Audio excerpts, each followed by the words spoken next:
হরে কৃষ্ণ, নমস্কার বন্ধুরা। রাধারানীর রান্নাঘরে আপনাদের সবাইকে স্বাগত। আমি আবারও চলে আসলাম একটি নতুন রেসিপি নিয়ে। আজকের রেসিপি চিড়ের চপ। দেখুন, আমি চিড়ে নিয়েছি এখানে। এই চিড়েটা দিয়ে আমি চপ বানাবো আজকে। দেখতে থাকুন আমি কিভাবে বানাই। প্রথমে আমি চিড়াটাকে ধুয়ে নেব। 2-3 বার ভালো করে ধুয়ে নিচ্ছি। আর চিড়াটা একটু মোটা মোটা ধরনের নেওয়ার চেষ্টা করবেন, তাহলে চপটা ভালো হবে।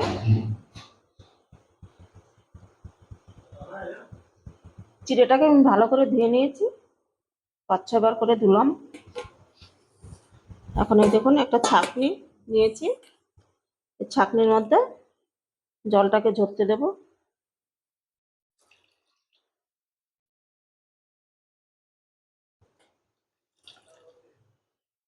চিড়াটা এদিকে জলটা ঝরুক, আর ওইদিকে আমি একটা সবজি নিয়েছি, এর মধ্যে কিছুটা সবজি দেব। সেই সবজিগুলো একটু ভেজে নিতে হবে। একটা কড়াই বসিয়ে তেলটা গরম করে নিয়েছি। এই দেখুন, এখানে আমি কিছু সবজি চপের মধ্যে ব্যবহার করব। গাজর, ক্যাপসিকাম, একটু টমেটো, কাঁচা লঙ্কা কুচি, আর গ্রেট করা আদা। প্রথমে আমি আদাটাকে দিয়ে দিচ্ছি।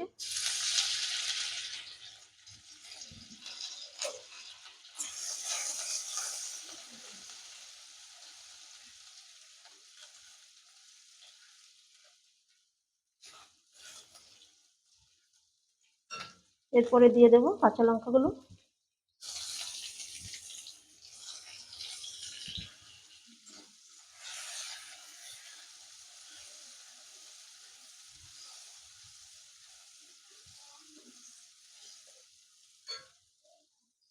এখন সবগুলোই সবজি দিয়ে দিচ্ছি।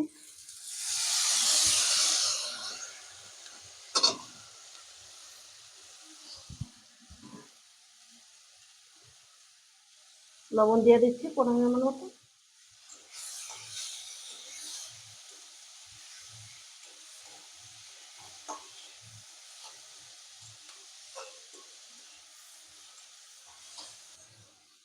সবজিগুলো হালকা করে একটু ভেজে নিচ্ছি।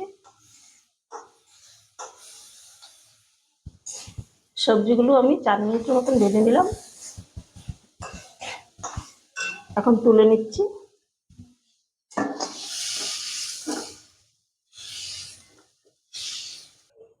এই যে চিড়েটা জলটা ঝরে একদম ঝুরঝুরে হয়ে গেছে।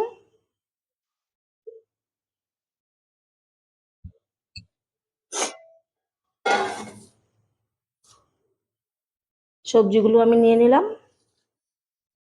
সবজির মধ্যে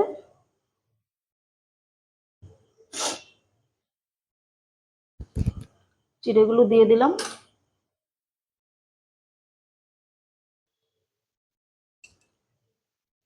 এখন দিয়ে দেব জিরের গুঁড়ো,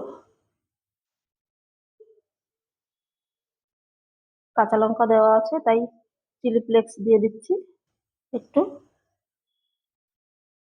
আর একটু লবণ লাগবে দিয়ে দিচ্ছি। সবগুলোকে এখন আমি ভালো করে হাতে মেখে নিচ্ছি।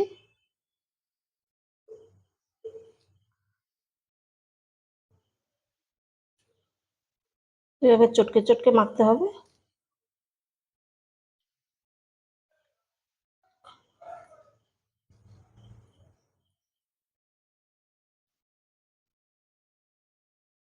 ভালো করে আমি মিশিয়ে নিলাম। এখন দিয়ে দেব, বেশি না, 2 চামচের মতন চালের গুঁড়ো। আর বেশি দেব না। এবার আবারও ভালো করে মিশিয়ে নিচ্ছি।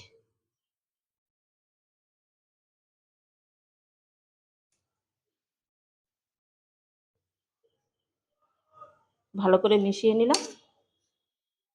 এখন আমি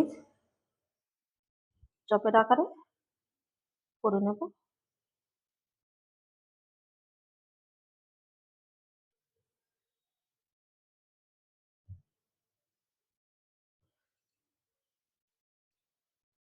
দেখুন, একটু চ্যাপ্টা করে দিচ্ছি।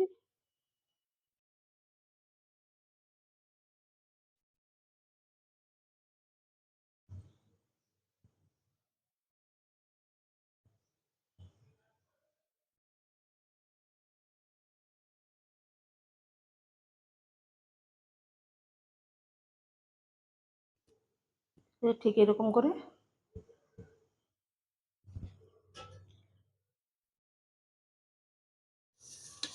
একটা হয়ে গেল।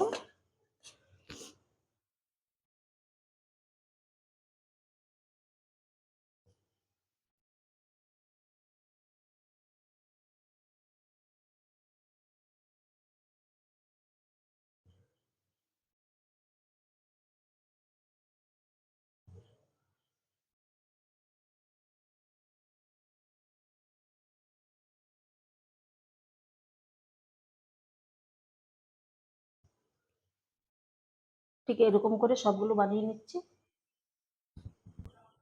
এই দেখুন বন্ধুরা, চপগুলো আমার সব সেদ্ধ দেওয়া হয়ে গেছে। আর এদিকে আমি একটা কড়াইতে তেল দিয়ে গরম করে নিয়েছি। এখন চপগুলো একটা একটা করে ছেড়ে দেবো।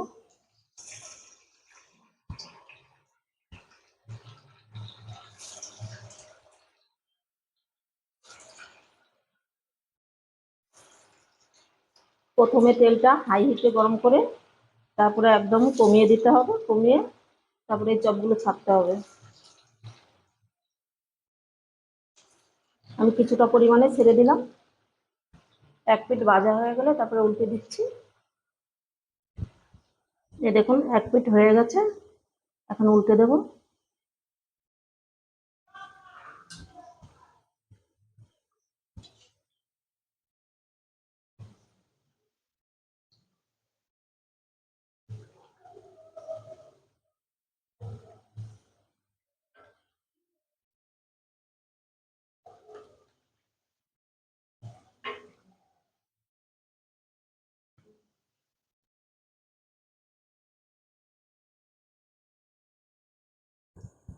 আমি উল্টে দিলাম, আর একইভাবে উল্টে পাল্টে চপগুলো আমি ভেজে নিচ্ছি।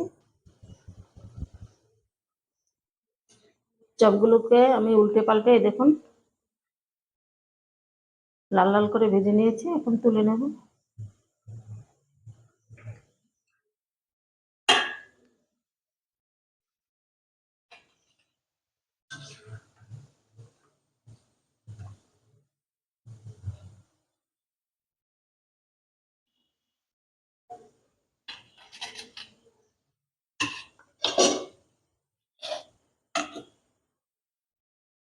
বাকিগুলো একইভাবে দিয়ে ভেজে নিচ্ছি।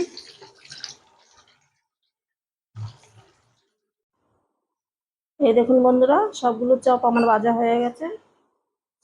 আর কিছুটা সস দিয়ে দিলাম, আর একটা ভেঙেও আপনাদের দেখাচ্ছি।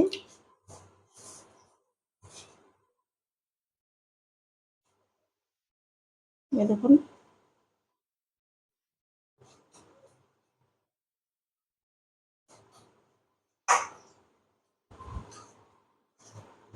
আজকে আমার এই চিড়ের চপের রেসিপিটা আপনাদের কেমন লাগলো কমেন্ট করে জানাবেন। ভালো লাগলে লাইক কমেন্ট শেয়ার করে আমার পাশে থাকবেন। দেখা হবে অন্য কোনো রেসিপিতে।